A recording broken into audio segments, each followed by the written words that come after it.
आज की वीडियो में हम पढ़ेंगे उपसर्ग। देखिए जो हिंदी व्याकरण में जो आपके उपसर्ग आता है वो क्या होता है। देखिए जो कोई मूल शब्द होता है उसके आगे जो नया शब्द जुड़ता है, जो आपके शब्दांश से जुड़ता है, उसको कहते हैं हम उपसर्ग। देखिए जो उपसर्ग जुड़ने से आपके मूल शब्द में आपके जो परिवर्तन होता है उसके आपके उसके अर्थ में और उसके जो आपके शब्दांश होता है उसमें आपके परिवर्तन हो जाता है। वो किस प्रकार होता है, देखिए जो उपसर्ग होते क्या है। उपसर्ग दो शब्दों के मेल से बना उप, जिसका शब्दांश का अर्थ समीप, पास या विशेषता। फिर दूसरा आपके शब्द होता है सर्ग, यानी कि सृष्टि या निर्माण करना, यानी कि जो शब्दांश किसी मूल शब्द में जुड़ के उसके अर्थ में परिवर्तन कर देता है उसको बोलते हैं हम उपसर्ग। देखिए जो शब्द के आगे जुड़ जाता है वो क्या हो जाता है, आपके आपके उपसर्ग हो जाता है। सरल शब्दों में देखें तो ऐसे शब्दांश जो किसी मूल शब्द के शुरुआत, यानी कि उसके ये शब्द हो गया, इसके प्रथम में जुड़कर उसके अर्थ में परिवर्तन कर देते हैं, उसकी विशेषता ला देते हैं, नयापन ला देते हैं, उसको बोलते हैं हम उपसर्ग। देखिए ध्यान में रहे, जो उपसर्ग होते हैं ना उनका कोई स्वतंत्र अर्थ नहीं होता। अगर जो आप समझ, कभी कभी आप देखते हैं जो उपसर्ग होते हैं उनका स्वतंत्र अर्थ भी होता है, वो आपके अव्यय शब्द होते हैं जो आपके उपसर्ग में भी आपके प्रयुक्त होते हैं, जबकि इनका अकेले बिना प्रयोग नहीं किया जाता,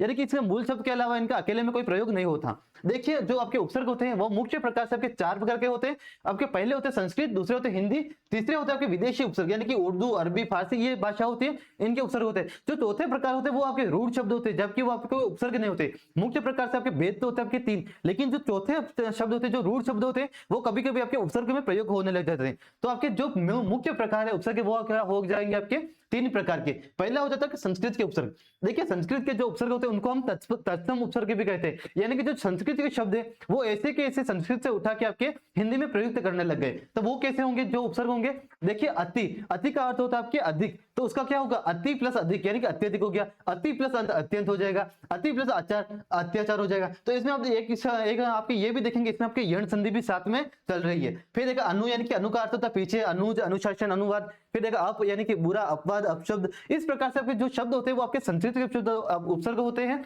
यानी कि एक बात आपको ये भी ध्यान रखनी है, जो उपसर्ग होते हैं उनमें आपकी मात्रा हमेशा छोटी प्रयोग होती है। देखिए हिंदी और संस्कृत के उपसर्ग में आपके छोटी मात्रा प्रयोग होती है। फिर आपके हिंदी के उपसर्ग देखते हैं। हिंदी के उपसर्ग जैसे आपके होते अन या फिर अ, इसका क्या हो जाएगा अभाव या निषेध के अर्थ में इसका प्रयोग होगा। देखा अछूत, अनपढ़, अनजान, अनमोल, इस प्रकार से अ या फिर अन ये आपके उपसर्ग प्रयोग होगा। फिर देखा अध, यानी कि आधा, अधपका, अधमरा, अधकिला। फिर कु, यानी कि कु का अर्थ होता है आपके बुरे के प्रयोग में, वो क्या होगा कुपुत्र, कुसंगति, कुकर्म।